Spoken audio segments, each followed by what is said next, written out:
Halo sahabat semuanya, Assalamualaikum warahmatullahi wabarakatuh. Selamat datang kembali di channel saya. Bagaimana kabar sahabat hari ini? Semoga sehat dan bugar ya. Dan untuk materi video kali ini saya akan membahas tentang jangan remehkan materi kesehatan umum atau kesehatan pertama. Yuk mari simak videonya. Sebelum kita masuk ke materi tentang jangan meremehkan pemeriksaan kesehatan umum, saya ingin menjelaskan kepada sahabat semua, di sini saya bukanlah seorang praktisi kesehatan ya. Saya bukan dokter, bukan perawat ataupun tenaga kesehatan. Di sini yang akan saya bahas adalah murni dari pengalaman pribadi dan pandangan pribadi saya dan juga dari teman-teman saya pada waktu mendaftar dahulu. Jadi kalau sahabat ingin mendapatkan pencerahan, mendapatkan penjelasan tentang kesehatan yang paling pas, paling akurat, tentu kalian harus datang ke dokter dan melaksanakan konsul kesehatan. Oke, kita langsung masuk ke materinya. Ya sahabat semuanya, seperti kita ketahui ya, tes kesehatan pertama atau kesehatan umum ini selalu ada dalam banyak hal ya.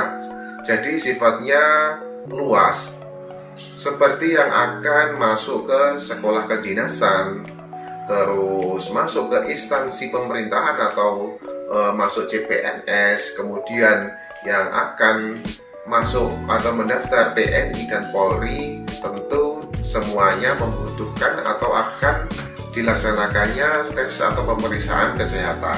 Dan kita tidak boleh menganggap remeh atau menganggap enteng tentang pemeriksaan kesehatan umum ini. Karena dari pengalaman pribadi saya, dulu pada waktu mendaftar pernah beberapa kali gagal pada pelaksanaan pemeriksaan kesehatan ini. Dan juga dari sahabat-sahabat saya dulu pada waktu mendaftar banyak sekali yang gagal di tes kesehatan. Oleh karena itu saya ingin berbagi pengalaman supaya adik-adik semuanya tidak mengalami hal yang sama dengan yang saya alami dahulu. Karena di pemeriksaan kesehatan ini biasanya banyak sekali menggugurkan peserta. Setelah saya amati, kadang kita ini tidak menyadari akan gangguan kesehatan yang ada dalam tubuh kita. Mungkin menurut pandangan kita yang dinamakan tidak sehat atau gangguan kesehatan itu kalau kita sudah benar-benar sakit, benar-benar drop, mungkin demam dan kita harus dirawat, seperti itu. Karena gangguan kesehatan ini biasanya tidak selalu diawali dengan gejala tertentu yang bisa dirasakan. Salah satu contoh gangguan kesehatan yang biasanya tanpa disadari dialami oleh para casis dan itu membuat mereka harus gagal, harus mengulang lagi, yaitu salah satu contohnya varises. Nah, varises ini memang tidak menimbulkan gejala yang signifikan ya. Bahkan ada kalanya kita tidak menyadari kalau kita ada varises. Bagi yang belum tahu varises itu adalah ya urat di betis kaki kalian, atau bahasa medisnya itu pembengkakan pembuluh vena, dan itu biasanya berwarna biru di bagian betis belakang kalian. Pada saat kalian melaksanakan kegiatan atau berdiri itu kalau sudah di tahapan sedang itu biasanya kelihatan sekali ya guratan urat warna biru itu. Dan kondisi seperti ini akan menjadi masalah kalau tidak diatasi pada waktu kalian pemeriksaan kesehatan umum. Kemudian ada juga varikokel. Nah, varikokel, varises ini banyak sekali dialami ya, karena mungkin dari kegiatan yang berat ataupun dari faktor-faktor yang lain sehingga kita tanpa menyadari kita mengalami hal tersebut. Kemudian gangguan kesehatan mata. Ya mungkin kita menganggap mata kita ini sehat-sehat aja. Selama kita masih bisa melihat, bisa memandang semuanya, kita menganggap mata kita nggak ada masalah. Tetapi tidak sesederhana itu sahabat. Pada waktu pemeriksaan kesehatan mata itu ada pemeriksaan buta warna, ada pemeriksaan visus ya atau ketajaman mata, di mana tester itu kita akan diperintahkan untuk menebak angka yang ditunjuk oleh tester dalam jarak tertentu dan kita melihatnya hanya dengan sebelah mata atau dengan satu mata ya. Jadi mata yang satu ditutup seperti ini, kita akan melihat dengan mata kanan, kemudian bergantian dengan mata kiri seperti itu. Apabila kita bisa menebak semuanya atau sebagian besar angka atau huruf yang ditunjuk oleh tester, kemungkinan besar memang mata kita kondisinya bagus, ketajaman atau jarak pandang kita bagus. Akan tetapi kalau sebaliknya kita banyak salah, angka yang ditunjuk atau huruf yang ditunjuk oleh tester itu banyak yang salah kita menebaknya, bisa jadi kita ada masalah dengan kesehatan mata kita, mungkin plus ataupun minus. Selanjutnya, tensi darah. Tidak sedikit calon yang gagal karena tensinya tinggi ataupun rendah. Jadi tensi normal itu 120 ataupun 130 lah batas tertingginya, tapi tidak menutup kemungkinan.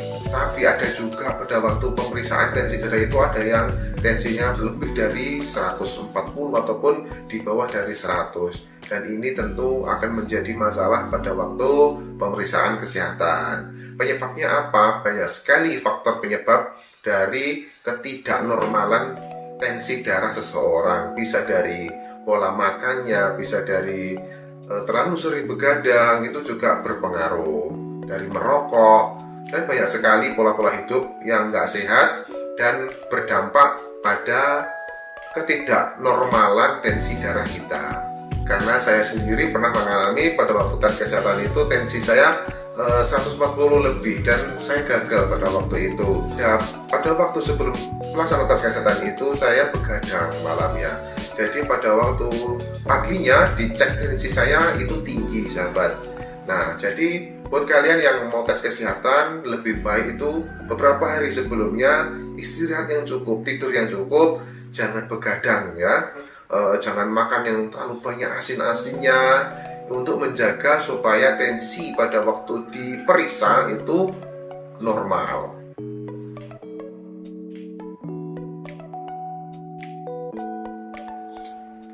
Lalu seperti apa solusinya supaya bisa lancar atau lulus tes kesehatan pertama? Ya, seperti yang pernah saya bahas dalam video-video saya yang dahulu. Jadi saya sangat menyarankan adik-adik sebelum melaksanakan tes kesehatan itu, beberapa bulan sebelumnya itu lakukan terlebih dahulu general check up atau check up kesehatan di rumah sakit.